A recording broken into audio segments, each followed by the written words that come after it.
actors who have training always have their training to fall back on. And very often I'll speak to actors and they'll tell me frustrations they'll have working as a guest role. They feel like, well, I don't get any direction from the director. They'll say, okay, great, now give me something else. And I said, that's your job.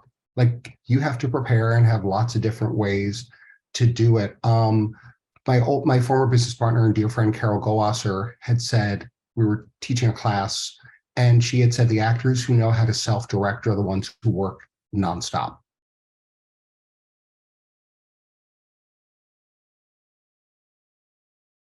Well, welcome, you guys. Thank you for joining us. I am really excited to be here, and there are a lot of people in this Zoom call. So I think everyone is excited to have you guys, and thank you for being so generous with your time.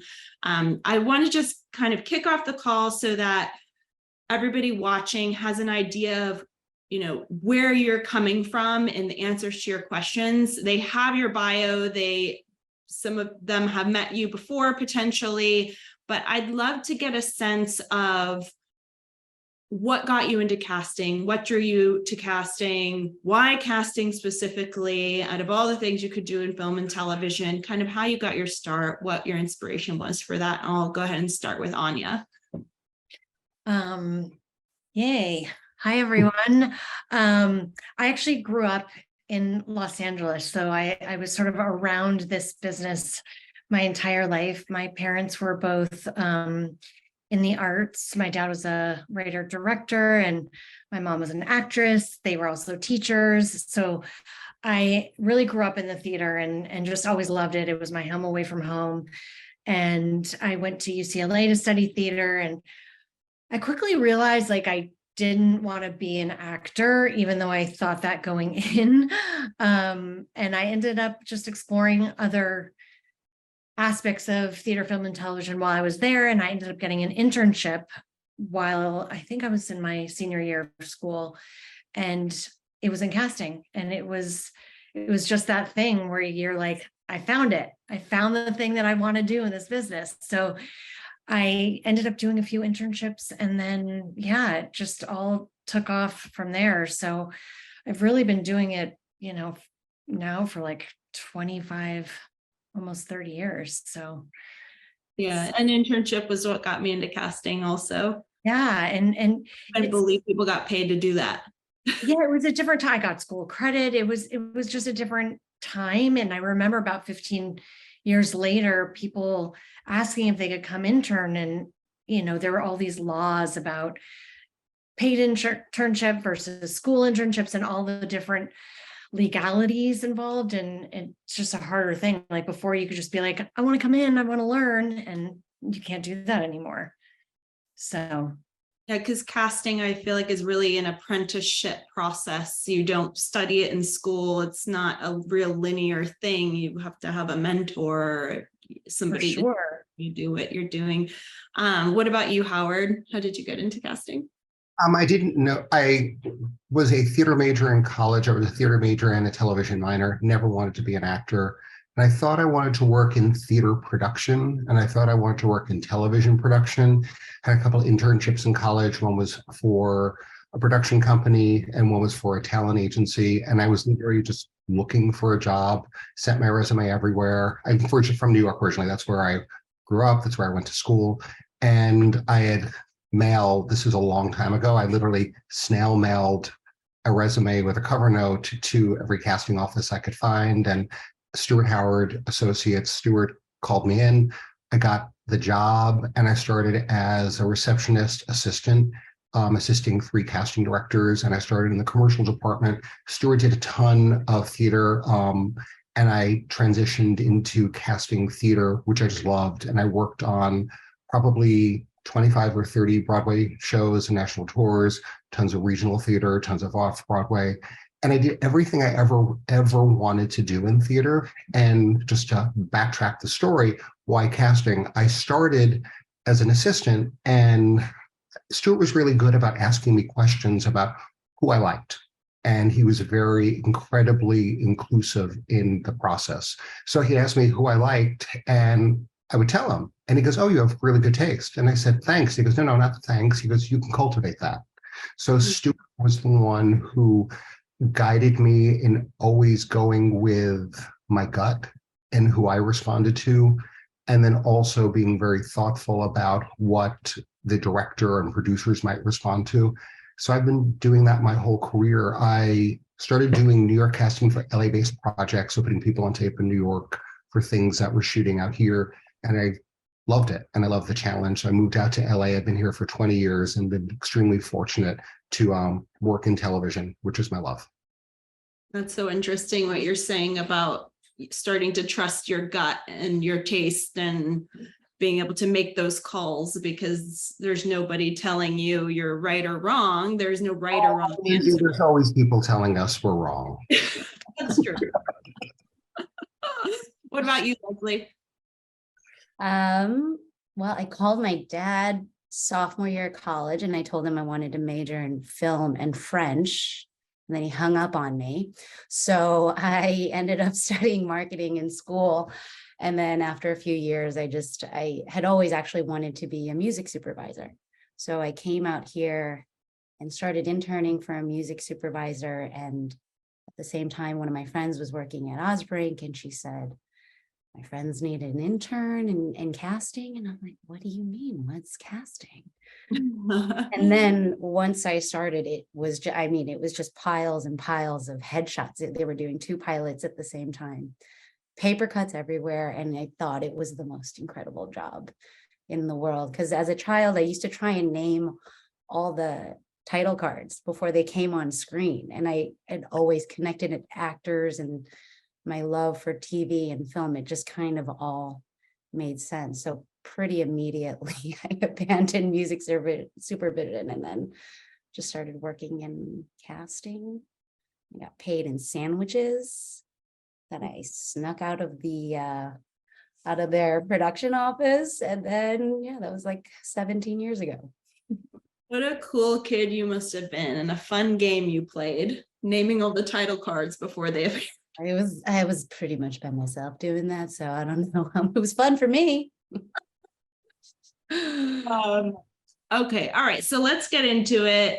This panel is about casting in comedy, and I know, we all do all kinds of different projects, but you're here because you're excellent in comedy, and I want to sort of try to speak to that a little bit when we're talking about these topics. I kind of have this panel broken down in a few different categories that I'd like to hit. Some of these questions will be from the audience that were submitted ahead of time, and some are just from me out of curiosity, and I hope that's interesting to everybody. But we'll pop around, and I will start with you, Leslie.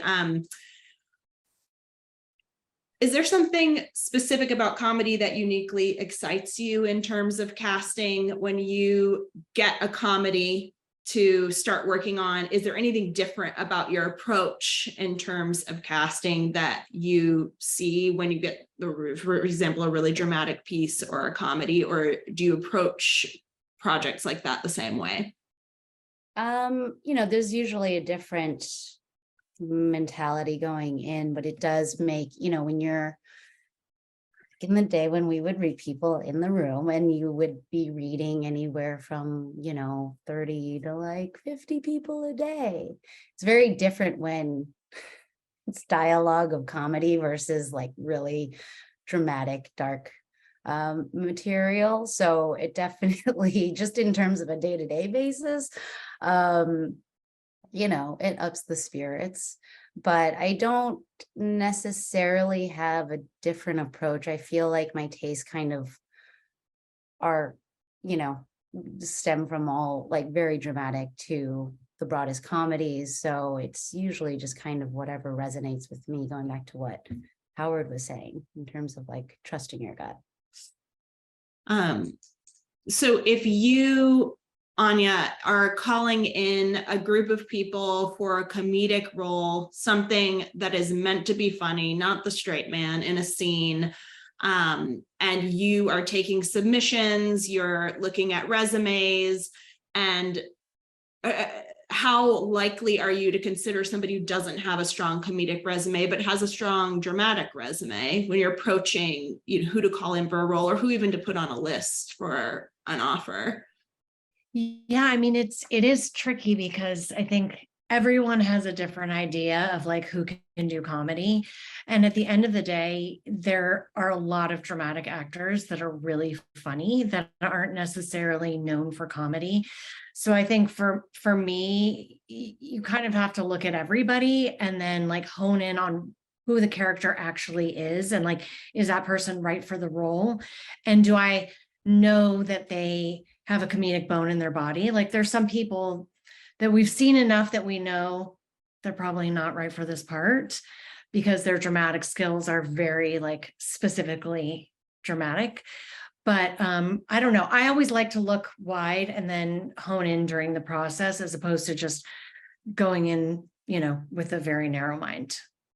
Is there something in the process if you haven't seen somebody do comedy before the kind of comedy that you're casting in that moment, is there something that you have as part of the process? I guess, like you said, meeting them in person and kind of knowing their personality. Do you look at like their social media or interviews that they've done or anything?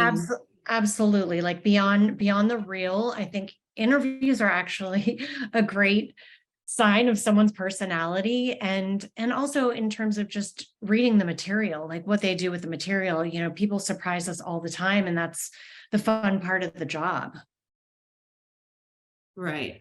And Howard, I know you you have such a wide range of experience, from theater, like you were talking about before, to all these hugely successful multicam Disney shows, scouting young, brand new to the rest of us talent.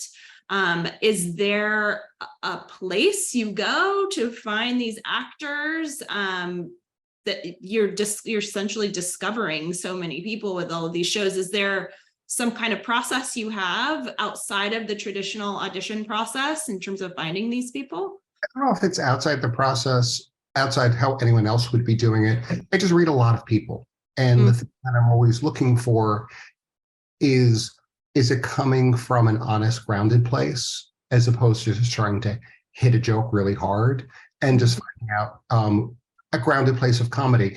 And also looking at resumes, like there'll be veteran actors that have been known for probably drama or more 1 hour types of roles. But then you look at their resume and you look where they went to school and you look at their training, and their training would probably lend itself to being comedic. But when that happens, usually if it's an actor who's a name or more of someone who has lots of series regular credits, we'll just probably say, well, they come in and read for me, because I want to be able to see if they'd come in and read and see if I have a sense of comedy. Sometimes people really surprise you about how amazingly funny they are. They just haven't had the opportunity.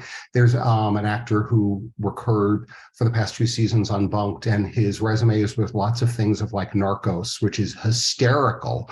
Things that you would never expect that they would be funny. And he was incredibly funny. So audition, read.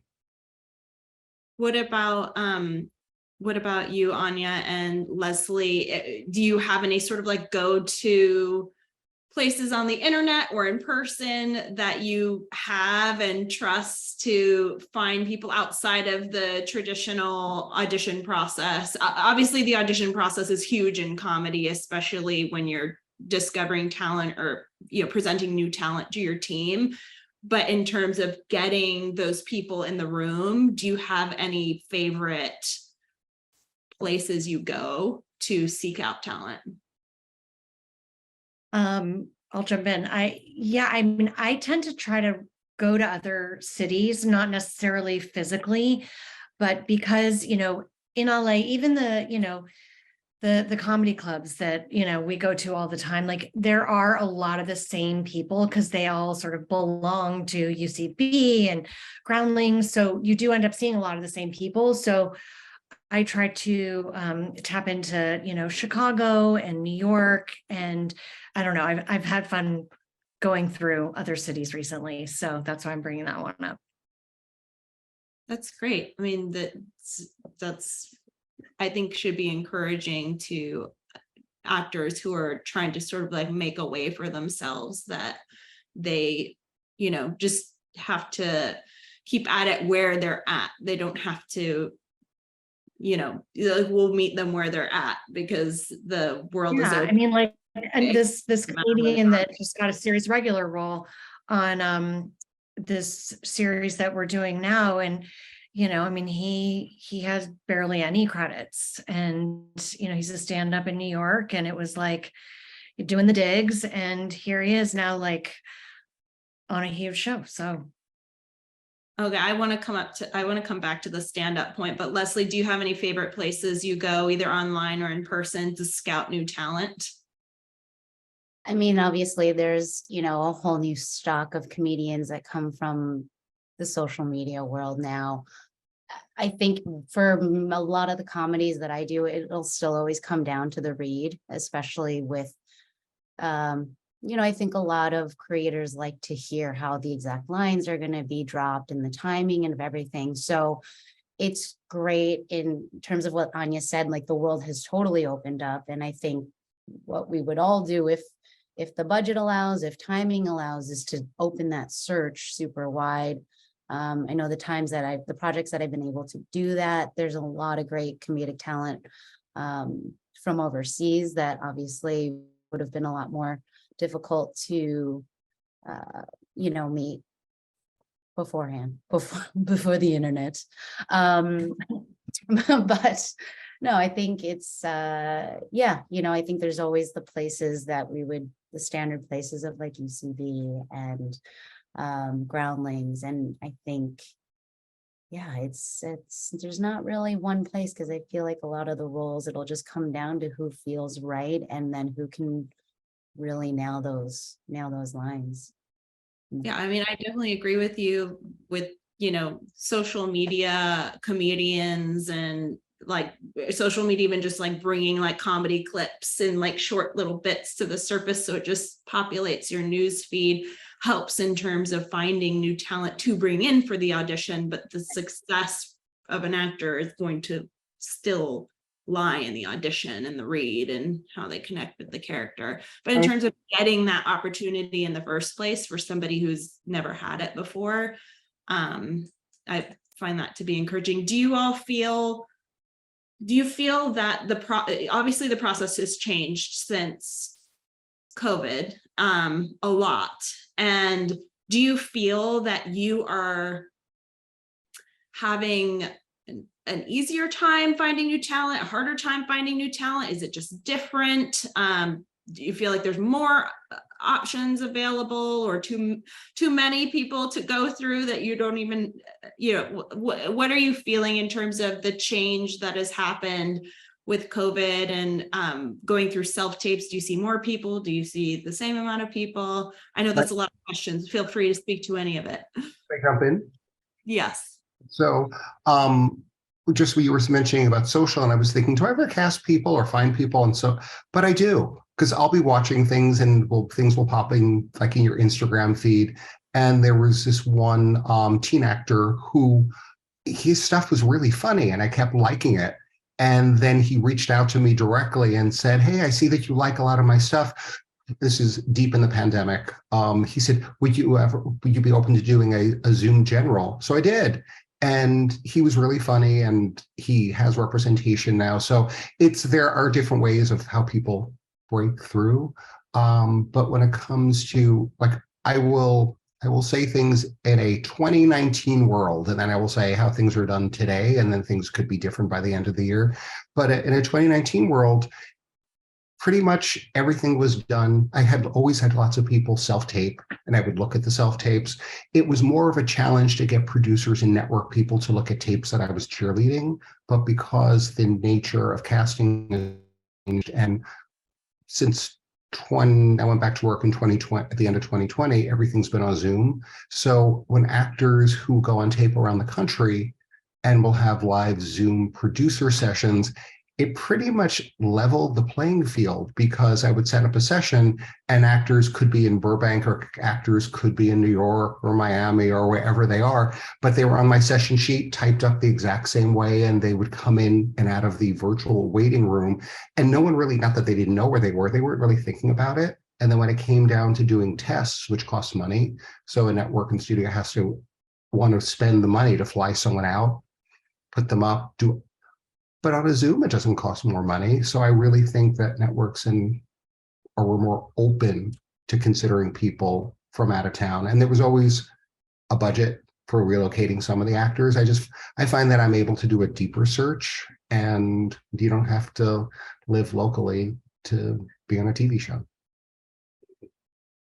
Do you all find when you, I agree with all that, by the way. It's a really good point. Do you all find that when you scout somebody, either like as a stand-up, let's say, or in some you're not seeing their reel and seeing them as an actor and then bringing them into the room, you're seeing them as a stand-up, you're seeing them do, sketches on Instagram or, some other alternative way. Do you find that often translates to talent in a scene, in an audition, or do you feel like you're often disappointed when you see someone as a stand-up and try them in a scene? And maybe Anya, I'll throw that one to you. Nodding. Well, we were just talking about this. So I think more often than not, it is hard to translate into like a real acting scene because it's a totally different medium. I mean, you're up there as a stand-up, you're delivering your monologues. It's most of the time it's your writing. So it's your flow. You know when to take the beats, like, when to hit the jokes because you created this piece. So it is different. And obviously sketch is really different because it's just, a broader forum. So I think I've been pleasantly surprised many times. But I would say in terms of like the ratio, usually it doesn't totally translate. But again, it depends on what it is. Like if it's a super broad comedy, sometimes it does. But if we're talking like a more grounded, half hour single camera, it is a little harder because there's so many real moments. And sometimes as a stand-up, you're just doing, as I said, you're just doing your thing. So there's no like acting involved because it's really yourself. Yourself is up there. Right. And so if the role calls for that, if it's a role that is sort of in line with just bringing yourself in, bringing your unique weirdness. Yeah, if you're natural with dialogue, then it'll probably work. But that doesn't mean you're necessarily going to be great at other characters. If this is one of those roles where you just have to be yourself. And it's interesting, to watch people's careers because there are stand-up comedians out there who are also like really great actors. Do you all think that actors who want to work in comedy or comedians who want to work as actors in comedy, do you think everyone should be training? Or do you think they're just some people who are talented in the space and shouldn't overwork themselves in a certain area because they might get stale? Like, everyone should be training or everyone should do what works for them? I don't think it's a one size fits all type of advice. Yeah. And there are some people that will come in and just are natural and funny and are able to do dialogue, and I wouldn't want to mess with that. But training is really, really important, and especially if you're doing guest roles and the series is not built around you as a star. Actors who have training always have their training to fall back on. And very often I'll speak to actors and they'll tell me frustrations they'll have working as a guest role. They feel like, well, I don't get any direction from the director. They'll say, okay, great, now give me something else. And I said, that's your job. Like, you have to prepare and have lots of different ways to do it. My former business partner and dear friend, Carol Goasser, had said, we were teaching a class And she had said the actors who know how to self-direct are the ones who work nonstop. And they know how to conduct themselves on set and they know how to bring it. So yeah, training. Do you all have any people that you like to recommend, classes that you think have produced or brought out the talent in actors you know? Do you have anybody that you would recommend to the people watching this video, potentially actors sort of starting out, trying to make a name for themselves, whether in comedy or just more broadly as an actor? Do you have any favorite studios?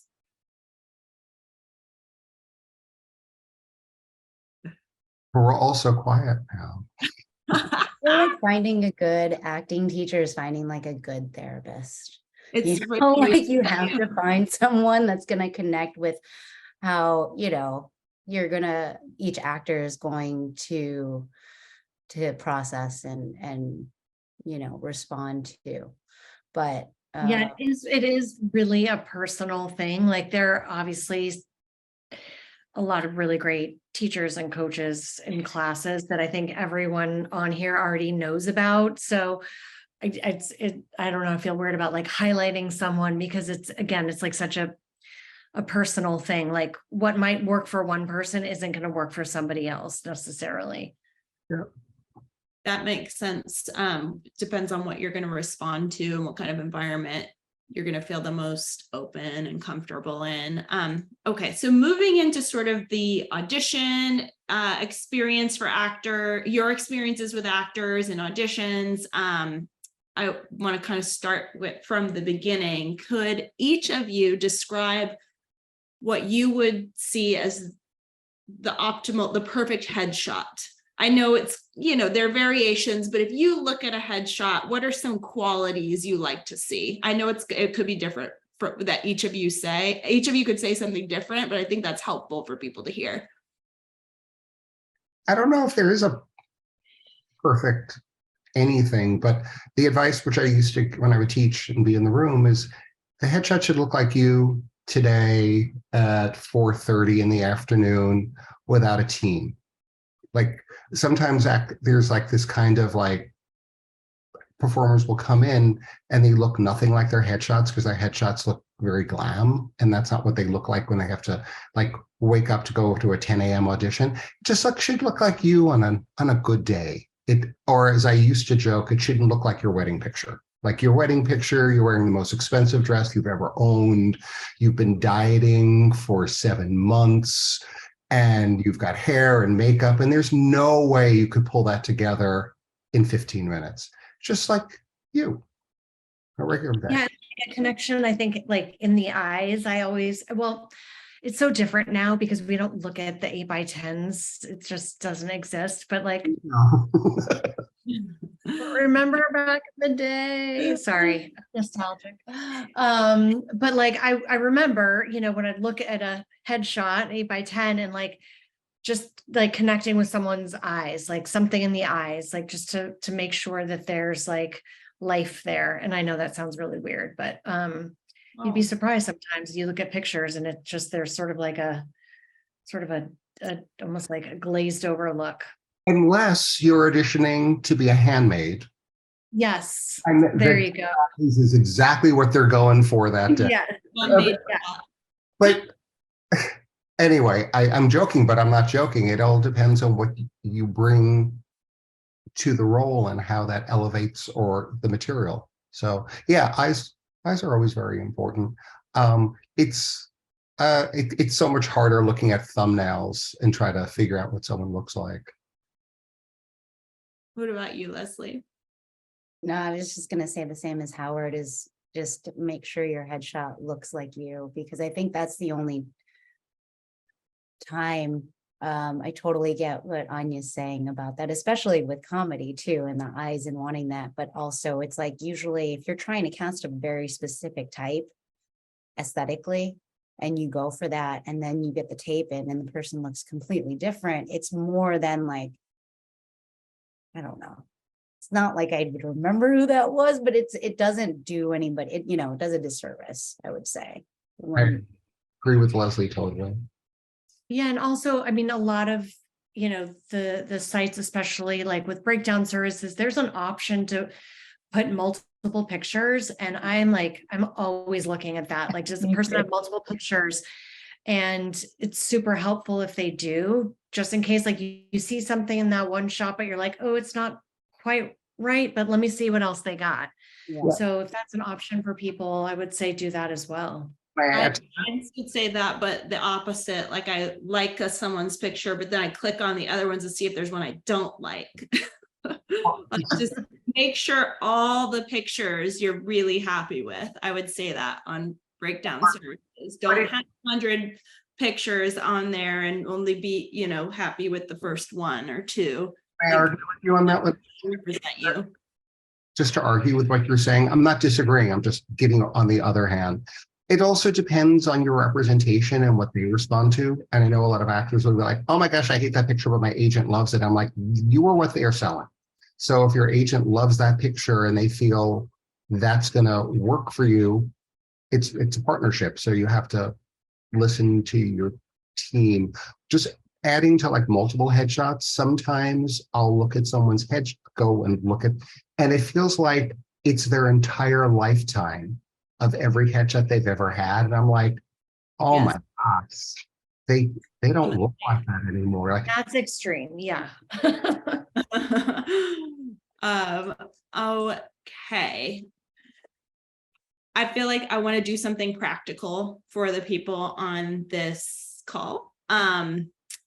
Can you each give me an actionable item that an actor on this call can do to set themselves up for success when the opportunity to audition for you arrives? What can they be doing that's within their power right now to be prepared for when that opportunity arrives? They can't necessarily control if that opportunity arrives and when, but what can they be doing right now that's within their control? Leslie?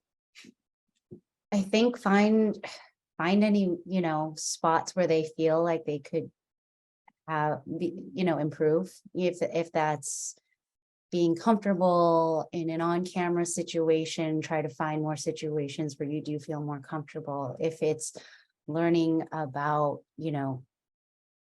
the basics of acting and the training of that and getting formal training, doing that. If they're terrified of improv, go find an improv class. Whatever those spots are that you're not feeling as confident about, those are the things that you can work on now, so that when you are put in front of someone for a project you love, or even even when you don't love it, I don't know, but when you're there, you're presenting as best as you could have prepared for.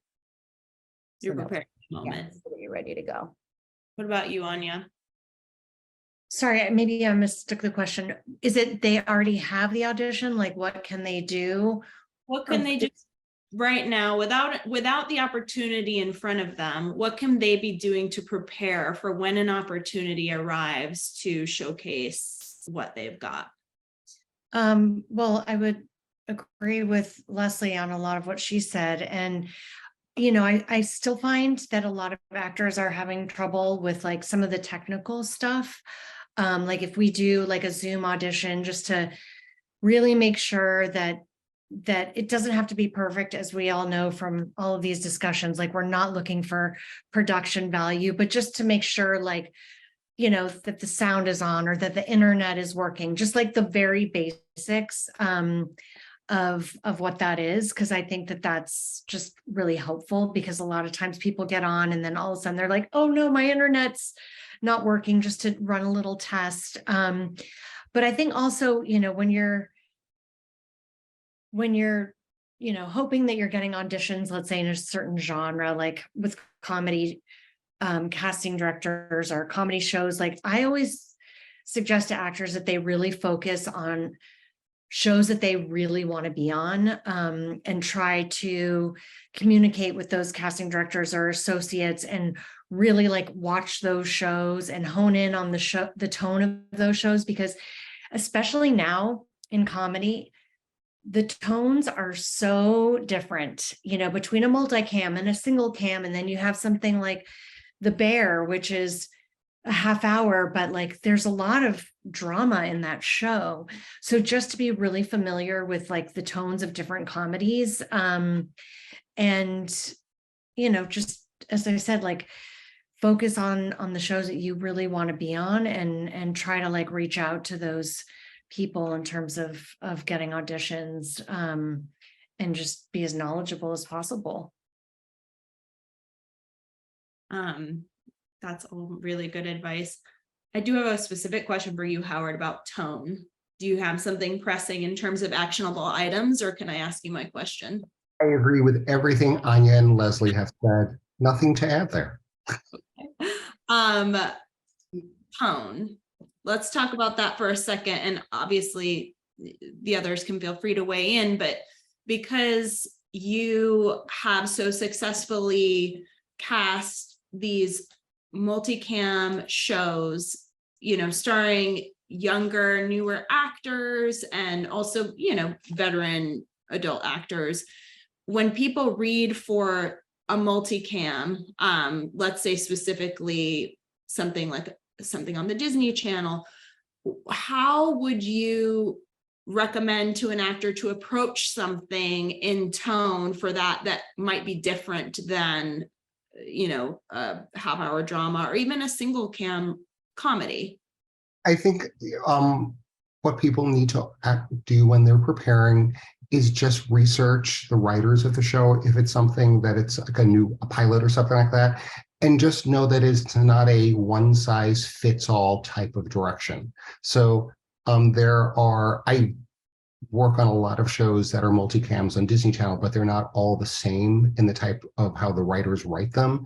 And there are a lot of shows on Disney Plus that are single cam comedies that are nothing like a multicam. Like Leslie, your work, I'm a huge fan, Leslie, and the work you did. What was the Doogie Howser reboot? Doogie Kamealoha. It is wonderful, and they're all funny comedic actors, and a lot of them I've brought in for multicams and I've cast before. So there is a brightness to the comedy, there's a crispness to the comedy, but it all comes from an honest, grounded place. And sometimes it's the pacing that could make a difference. And when someone's coming in for an audition, let's say they live more in a single cam world and they're auditioning for a multicam, sometimes it's just I'm giving actors a note to say, and I'll say, take the air out, meaning because multicams tend to have a faster pace than a single cam, but sometimes it's just in the pacing. But to answer your question, it is doing the research about the project. Like I have a series bunk, it's in season 7. If you've never watched the show and you have no access to any type of internet or cable TV and you can't research it, and I just said to you, if I said to you you're auditioning for Will and Grace, that would be a good clue in the type of tone, and most actors would be able to, got it, I know how to do that. Does that sort of make sense? But always research who wrote it, and who wrote it would give it an idea and the tone. Pam Ailes created Bunk. She created Jessie. Bunk is a spinoff of Jessie. Pam was EP showrunner for the first 3 seasons, and then she went to do another project, and the tone changed a little different when Aaron Dunlap, who's our showrunner now, took over. And all the casting that I've done, the actors tend to be a little more grounded in where they're coming from. But that's, to me, how I nuance and direct and note people. Right. I think that's an excellent idea to research the writers, because sometimes an actor has no idea what the tone is. They're not in the room, so they can't ask. I know a lot of casting directors trying to add a note about tone.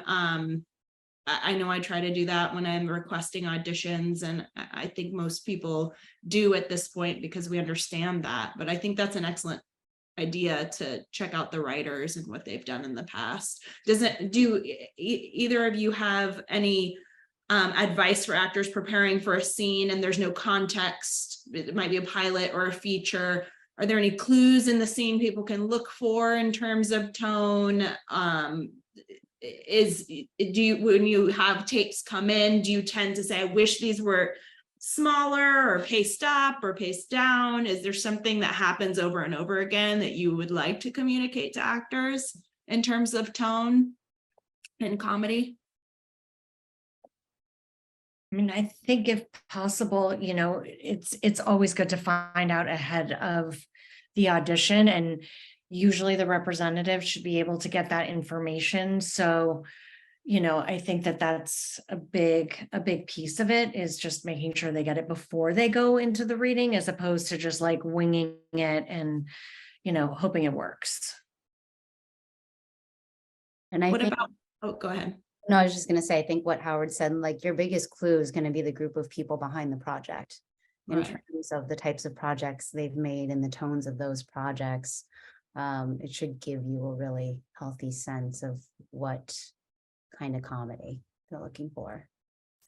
Okay, now I have a question that's specifically from somebody in the audience that I just thought was an excellent question. And I have my own ideas of how to answer this, but I'm really curious what you all think. I think this was such an excellent question, so I'm just going to read it.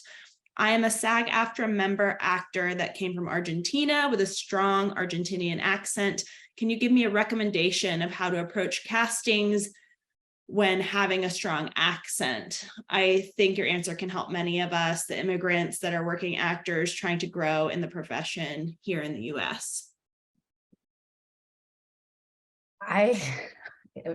I'll jump in. I've probably had to cast just as many roles that require an authentic accent in the last few years, as not as many, but there have been, you know, I think as all of our media and the shows open up and like stories open up, and we are, you know, privileged enough to see all of these great shows and films coming out from the rest of the world, that, you know, it was a lot harder to do even like 10 years ago. You had to still like go into the foreign section of a blockbuster. Is that 15 years ago? I don't know. That's good. My timing's off. But I don't know where I was going with that. Yeah. I forgot this. Actors with strong accents. Yeah, I mean, I think if that's something that they put in when we get the breakdowns out and then we get the submissions, it's definitely helpful if that's something that they're looking for in the role to put down there. And I don't know, I do think that a lot of roles are malleable. I don't know that someone having an accent would, if it made sense in the story and they have a visa that doesn't cost extra money, why would, you know, and if the story's malleable, I think a lot of roles are malleable these days. Go ahead. It has, again, it hasn't hurt Sofia Vergara to have an accent, and she knows how to lean into it and knows how to do the comedy and understands her brand. But everything's a journey, and perhaps that performer who has the Argentinian accent now will work in classes and learning how to neutralize it. So then they're just not limited to only playing a South American role, but everything, it's part of the process. So understand your type, find a way to lean into it if it's going to help, and just change the role. Funny is funny. Funny is funny. And 100%. I had this role on this pilot that didn't move forward. And there was this role of, it was written like a dumb blog. And when I was doing the auditions, it just seemed so expected. And there was this actress, teen actress, that I had auditioned a bunch of times, I think was from Venezuela. And she lived here. Point of the story is, when I brought her in, the role just lit up because it no longer was a dumb blonde role. Having her accent brought this incredible charm to it, and the room was hysterical, and she got the role. So that's our job, to find talent that'll end up sometimes change the writer's vision and they like that. Or I might be working with that writer that doesn't like me to change anything about their vision, and it won't work, but it's our job. Right. Thinking outside the box. Mm-hmm. Like Ruben Rabasa in season 1 of I Think You Should Leave, he just ended up being the funniest actor, and he happened to be Cuban and he has an accent, but it wasn't, you know, he also came in and blew that audition away after getting the wrong sides and having 5 minutes to prepare. So at the end of the day, they chose him because he dropped the lines, you know, with the best comedic timing. I agree with all of that. I think it's just important to lean, not just with an accent, but just who you are, to lean into who you are and what you uniquely have to offer the role.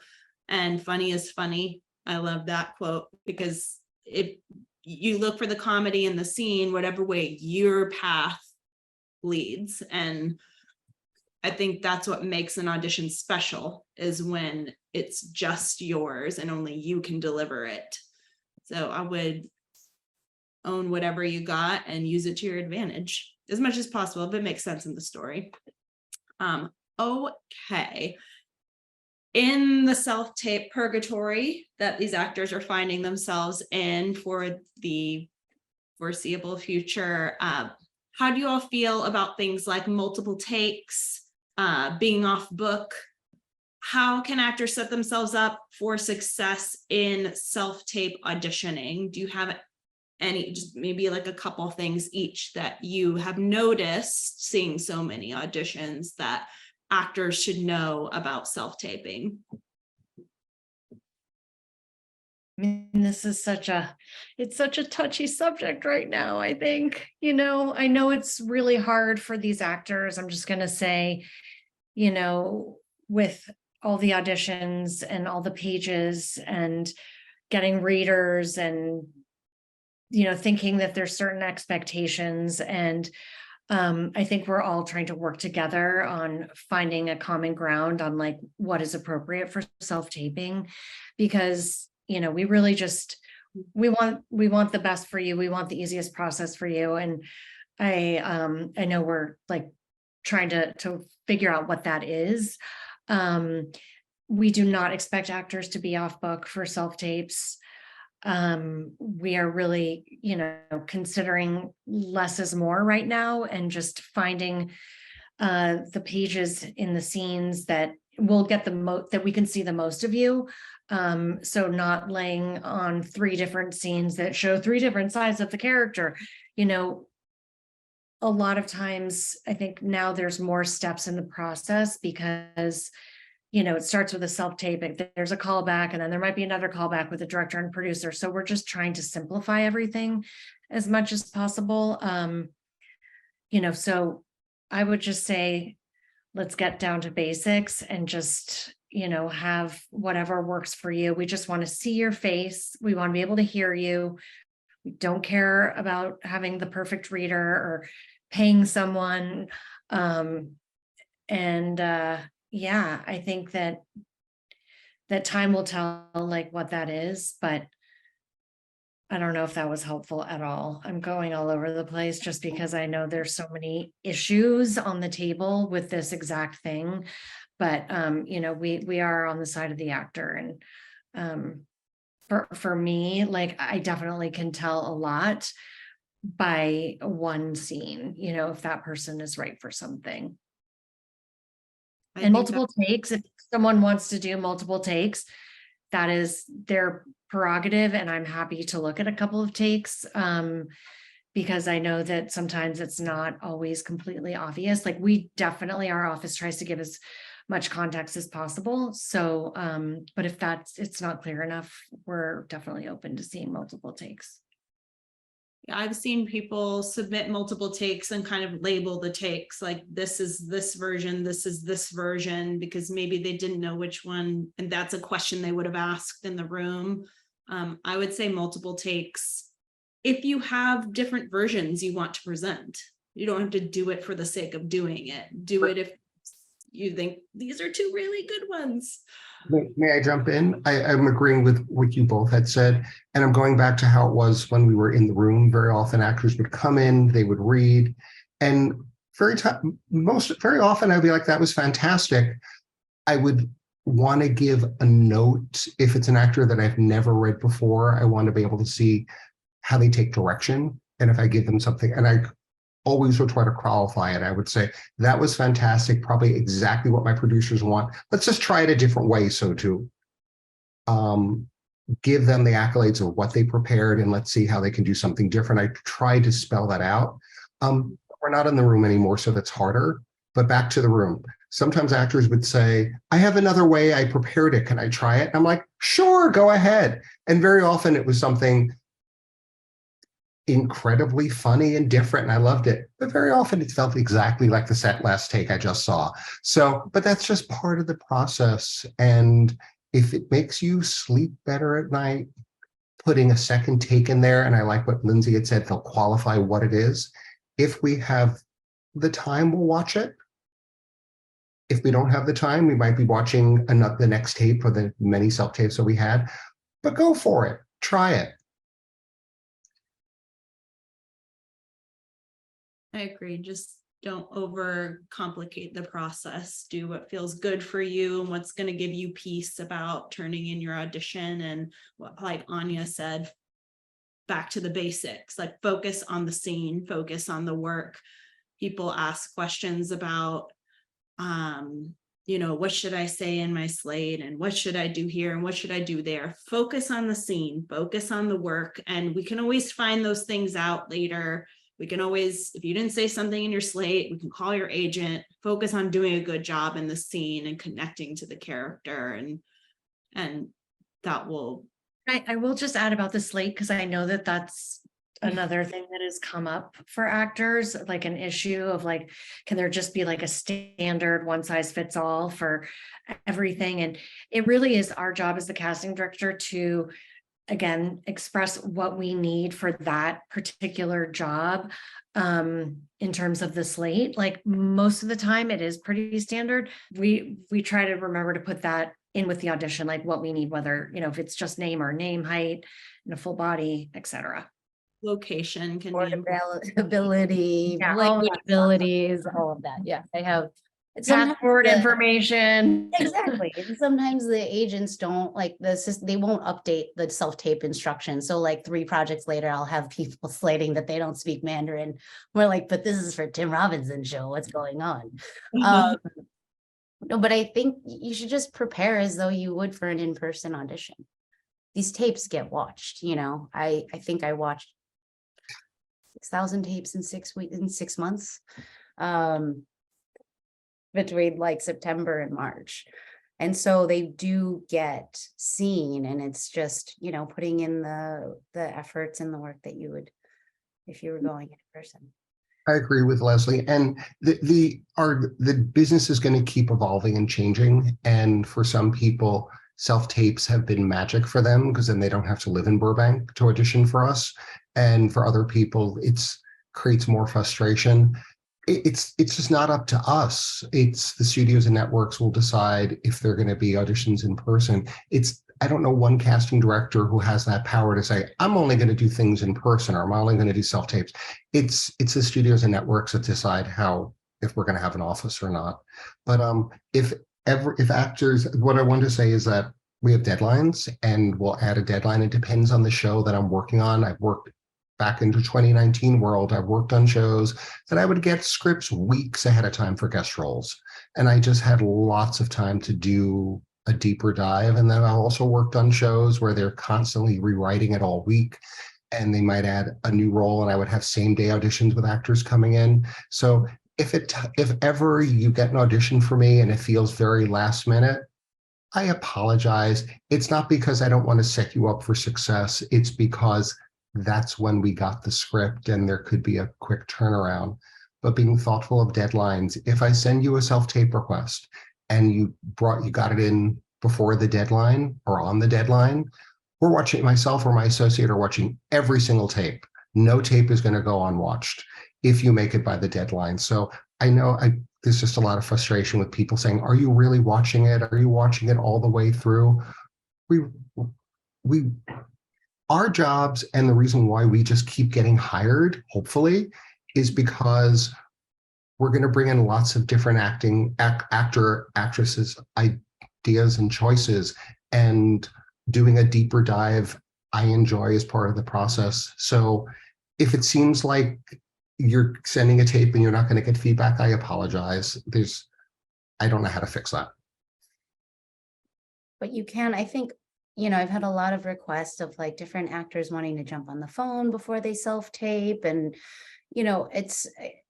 I think that we are all available. If you ask your reps to say, hey, I have this question and this question, those are easily answered. If they're still feeling like they're really struggling to understand, like an associate or, the casting director can jump on the phone or text them, it's so easy. And I think that people should know that we are still resources in terms of information beforehand. Mhm. The numbers have gone up exponentially. So that's made it, I think, the most difficult part for us, just in terms of like logistically having enough time in the day. But, we're here. Absolutely, 1,000% agree with Leslie. It'd be the same thing if an actor was coming in for producers and they get to the waiting room early and they'll be like, hey, Harold, I just want to ask you a quick question. But if you have a question, and just reinforcing what Leslie said, if I can do it, or my associate will hop on a Zoom with you just to run it, especially as we're getting down to producer sessions, and especially if it's a pilot where we have there's in the budget of time. So like we might have 10 weeks to get something cast.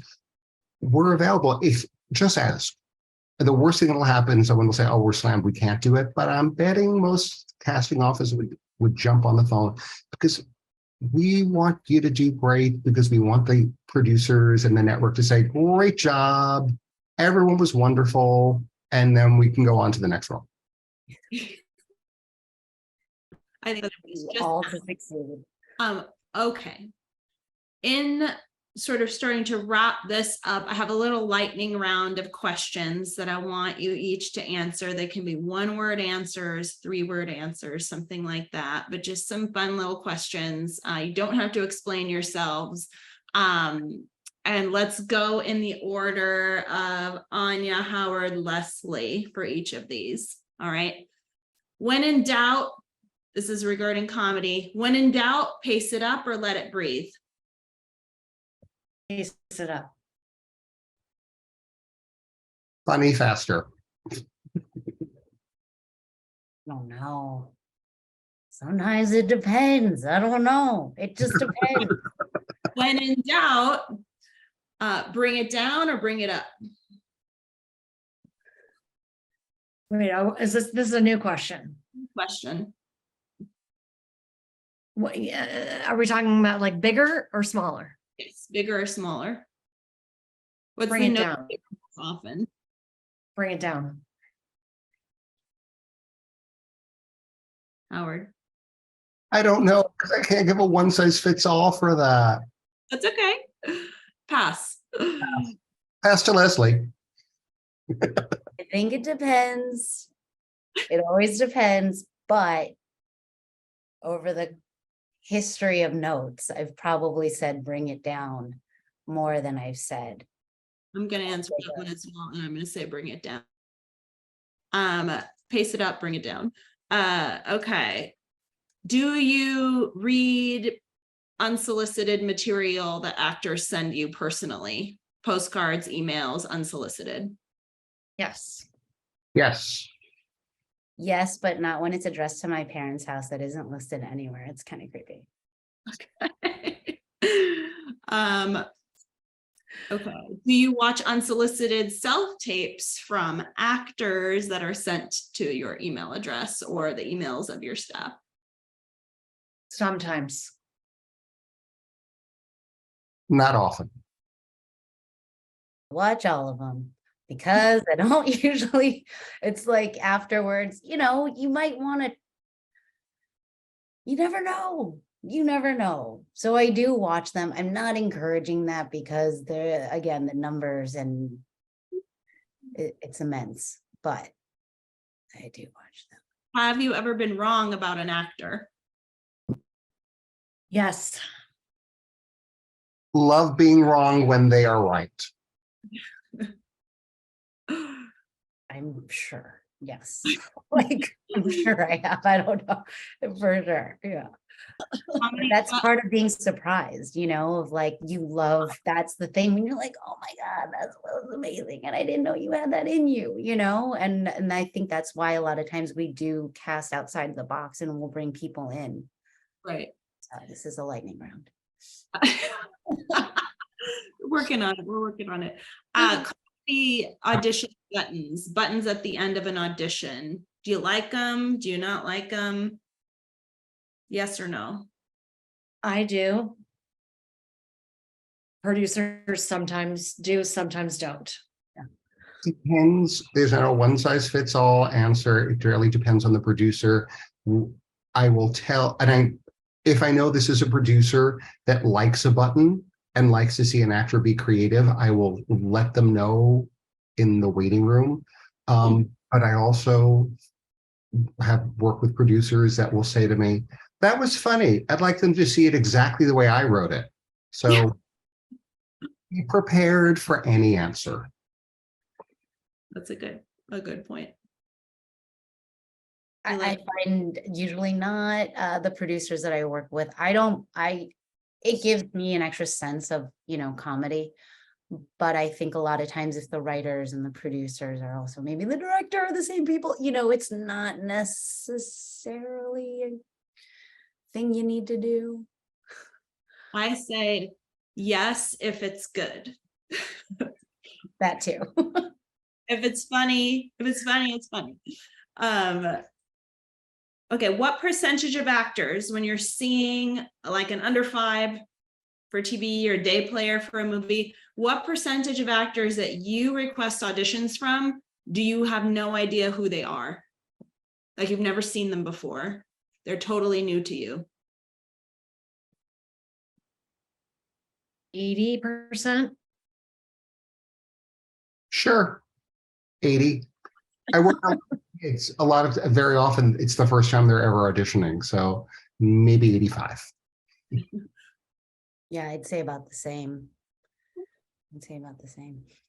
For the name of the first incredible comedic talent, somebody you're obsessed with that pops into your head, the first person that pops in your head doesn't have to be your favorite. That would be too much of an ask. Wait, I'm sorry. What was the first part of it? Incredible comedic talent that you're loving and obsessed with right now. I love Harvey Guillen. I just love him. I don't know. Always hysterical and always funny. I'll go with Anya's answer.